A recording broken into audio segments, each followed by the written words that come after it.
response to the pandemic has demanded much of our time. And I'm proud of our response and the way we've been able to limit the impact of COVID-19 in our community. Increased access to testing is an important part of that strategy and that response. Now we're able to test 1,200 residents a day in St. Louis County, and we have tested over 54,000 of our St. Louis County residents. Testing options continue to increase across the community. You can track the purchase of our testing supplies and our PPE at our transparency portal at stlcorona.com and follow along the St. Louis County Council Oversight Committee hearings at 10 a.m. every Tuesday.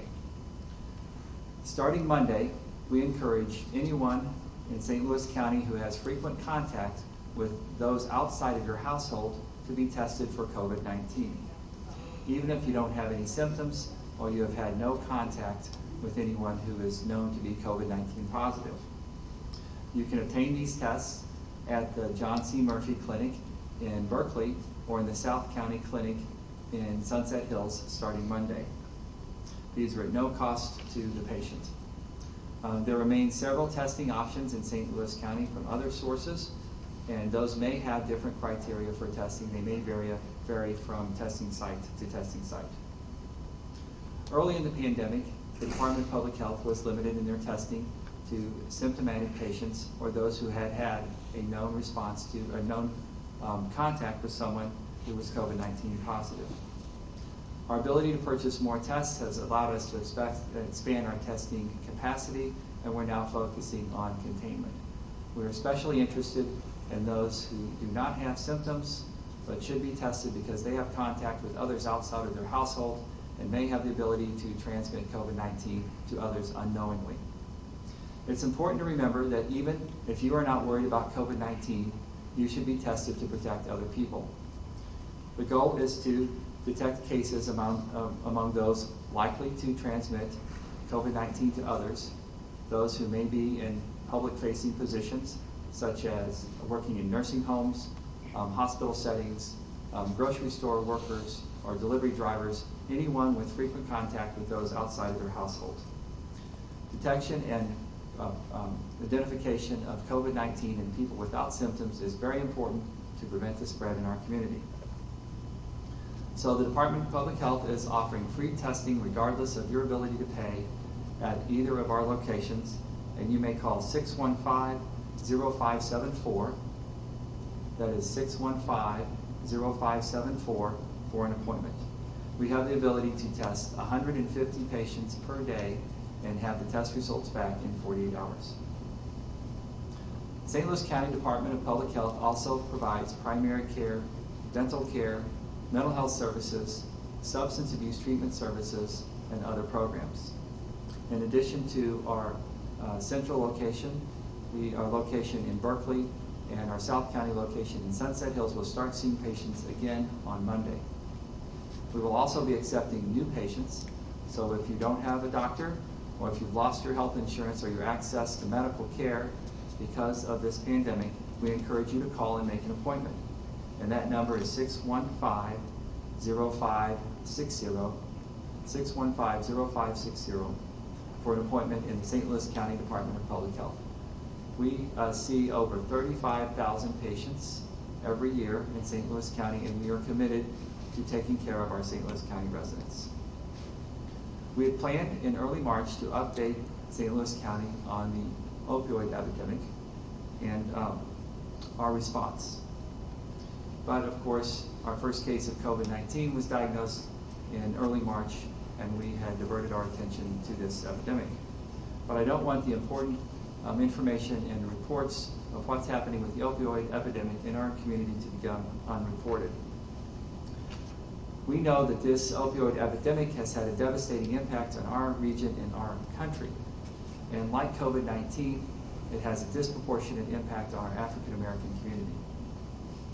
Today we're releasing new statistics that will show a 13% decrease in opioid overdose deaths in 2019, down from 2018. In 2019, 266 people in St. Louis County died from an opioid overdose. In 2018, 307 St. Louis County residents died. 2019 was the first year since 2012 where opioid overdose deaths decreased in St. Louis County. 90% of the opioid overdose deaths in St. Louis County in 2019 were from fentanyl, a powerful synthetic opioid, much stronger than heroin. While the drop in overdose deaths in St. Louis County is good news, there is a disturbing trend. Deaths of black males in St. Louis County from opioids increased 47% in 2019. 47%. All other groups in St. Louis County, all other groups decreased in opioid deaths. This highlights a widening disparity in opioid-related deaths in our community and demonstrates a need for a targeted response. While it's too early to assess trends this year, we are concerned that social distancing may contribute to increased opioid deaths and abuse in our community. We know that some people will use opioids alone, and not having someone close by to rescue them from an overdose will increase the likelihood of death. We are engaged in a whole host of programs in the St. Louis County Department of Public Health to address racial disparities surrounding opioids. We have launched our Anyone Can campaign that highlights how opioids can affect everyone in St. Louis and tells a lot of individual true stories about opioids' impact on an individual and their family.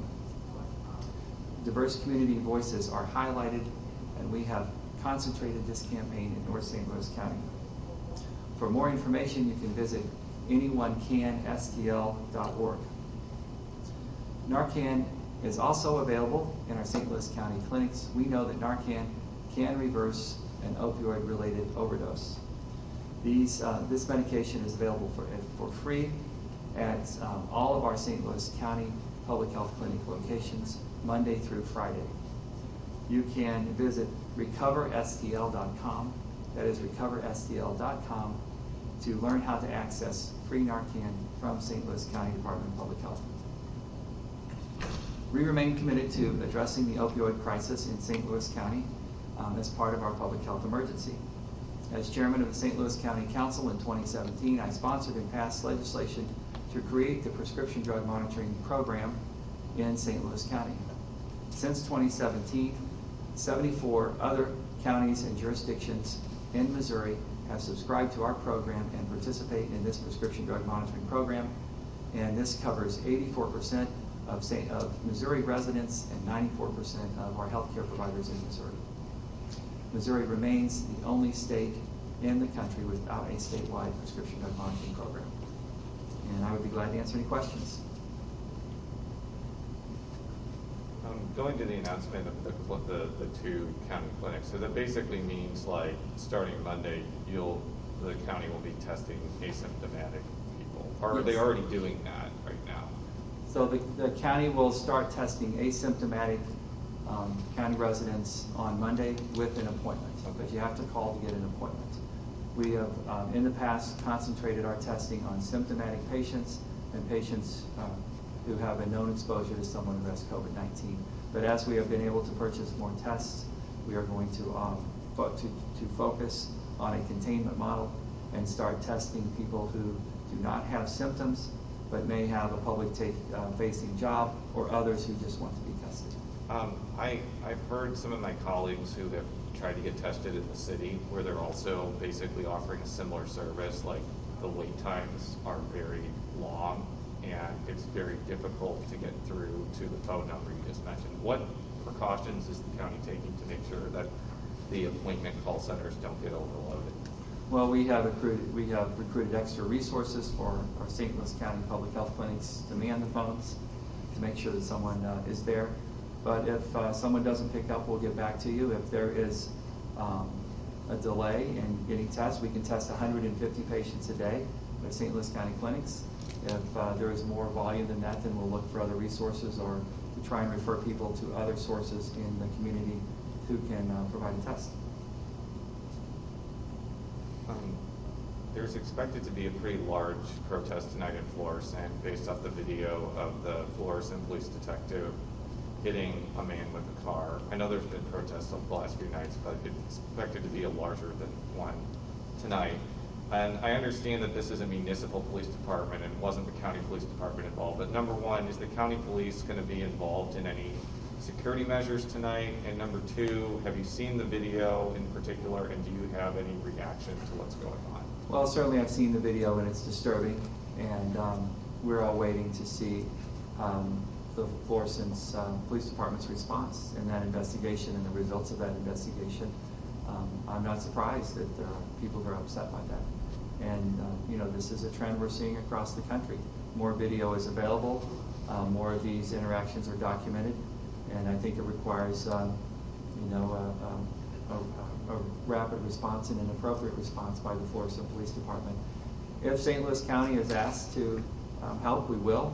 Generally, these protests have been peaceful. Even the protests that are at night are peaceful. What I've seen is that protesters are discouraging anyone who is not peaceful from any of that activity. And we've seen that across the country and here in our community, that these protests have been focused on their message and very targeted in their activities. You have a question? Oh man. Okay. So I think the last time I was here, I asked you about the $47 million that was going to be going to municipalities for public safety services. Obviously, in the last week, there's been kind of a national conversation about redirecting resources away from law enforcement and elsewhere.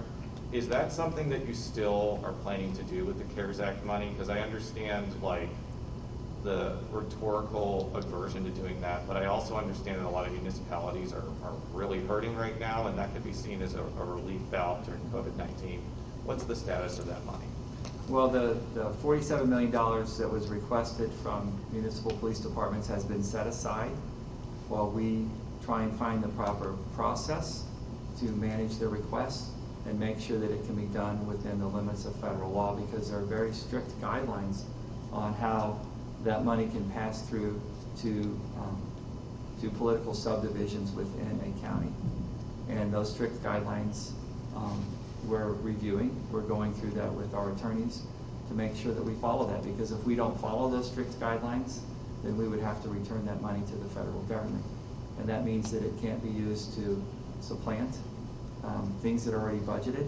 It is directed towards expenses that were COVID-19 related. And that COVID-19 related expenses are subject to interpretation, and we're trying to make sure that that is clear.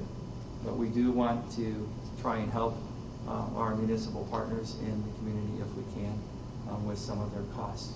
At the same time, we expect to see not only a review of, and not only a professional response from our own police department, and I'm proud of the response that they've had during all of this over the past couple of weeks, but I still expect them to review their policies and take a deep dive into what's happening in the St. Louis County Police Department to make sure that the appropriate training is there and that training is available for everyone, and the appropriate response to these use of force questions are carried out within the county police department, and I would hope to see that in our municipal police departments as well. Any questions? No, I think that's fine. Okay, thank you.